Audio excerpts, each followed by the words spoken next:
नमस्ते आचार्य जी। मेरा प्रश्न भारत की प्रदूषित हवा के बारे में है। मैं अमेरिका में एक शार्लेट नाम का शहर है, वहाँ रहती हूँ और मैं कुछ सालों के बाद भारत आई हूँ और मैं लैंड की थी दिल्ली में इसी महीने।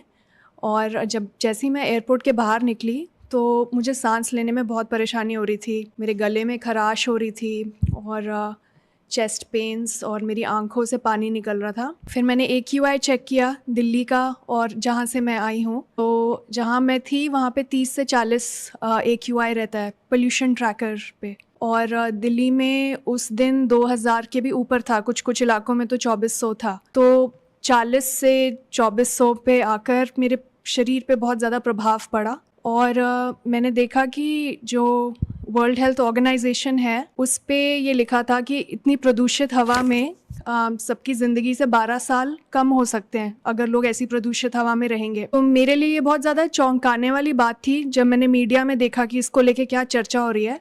तो सिर्फ यही बातें हो रही थी कि कौन सी सरकार बनेगी, कौन सी सरकार गिरेगी, और कुछ IPL की चर्चा। मतलब किसी और विकसित देश में ऐसी प्रदूषित हवा होती तो वो पब्लिक हेल्थ इमरजेंसी हो जाती है, क्योंकि वो सीधे सीधे बेसिक ह्यूमन राइट का वायलेशन है। तो मैं ये देख के बहुत ज़्यादा हैरान हुई कि यहाँ पे जो आम आदमी है वो अपनी एक बहुत ही मूल अधिकार को लेके गंभीर नहीं है। तो मेरा प्रश्न आपसे यही है कि भारत के जो लोग हैं वो अपनी बेसिक ह्यूमन राइट को लेके, अपने अधिकारों को लेके जागरूक क्यों नहीं है? क्योंकि ये बहुत बड़ी चीज़ है इतनी प्रदूषित हवा में रहना और बिल्कुल भी आवाज़ नहीं उठाना। देखिए, पहले तो वो जो 2000 या 2500 का आंकड़ा था ना, उसमें यूनिट्स का अंतर है, वो उतना नहीं है। पर हाँ, 400, 500, 700 तक भी चला जाता है दिल्ली में। मेरे ख्याल से आज भी 300-400 है। अब 30-40 वाले क्षेत्र से आई हैं तो उससे 10 गुना तो यहाँ रहता ही रहता है। वो बड़ी अपने आप में गंभीर बात है।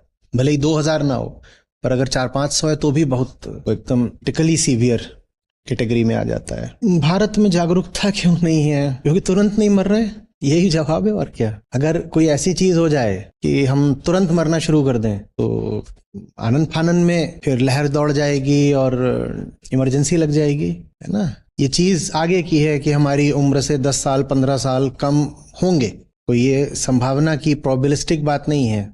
अगर कोई NCR में रह रहा है लगातार, उसकी उम्र से 10-15 साल गए निश्चित रूप से गए। पर वो आगे होगा ना। भारत तो जवान देश है, तो अभी ज्यादातर लोग जो हैं वो कोई 25 का है, कोई 35 का है, कोई हुआ तो 40-45 का है। सबको ये है कि ये तो बात मरने वाली, अभी 20-40 साल आगे है तो कुछ कम भी होंगे साथ। बहुत लोगों को बुरा लगेगा, लेकिन हम पश्चिम से, यूरोप से, अमेरिका से कहीं ज्यादा मटीरियलिस्ट हैं, समझ रहे हैं। तो AQI क्यों बढ़ा? क्योंकि हमें जलाना है। दूसरी बात आपने पूछी कि AQI बढ़ रहा है तो लोग आपत्ति क्यों नहीं करते? क्योंकि ये जो माल बना रहा है उसको खरीदने कौन वाला है ये, और ये कैसे खरीदता है? इसको विज्ञापन दिखा के और इसको एक उपभोक्तावादी विचारधारा पढ़ा करके इसको बेहोश कर दिया गया है। इसको बोला गया है कि तुम मेरा माल खरीदोगे, इसी में तो गुड लाइफ है। गुड लाइफ इसमें नहीं है कि हवा साफ है, पानी साफ है, सेहत अच्छी है, लाइब्रेरी में जाकर पढ़ने को मिल रहा है। ये सब गुड लाइफ नहीं है। गुड लाइफ इसमें है कि तुम मेरा माल खरीदो।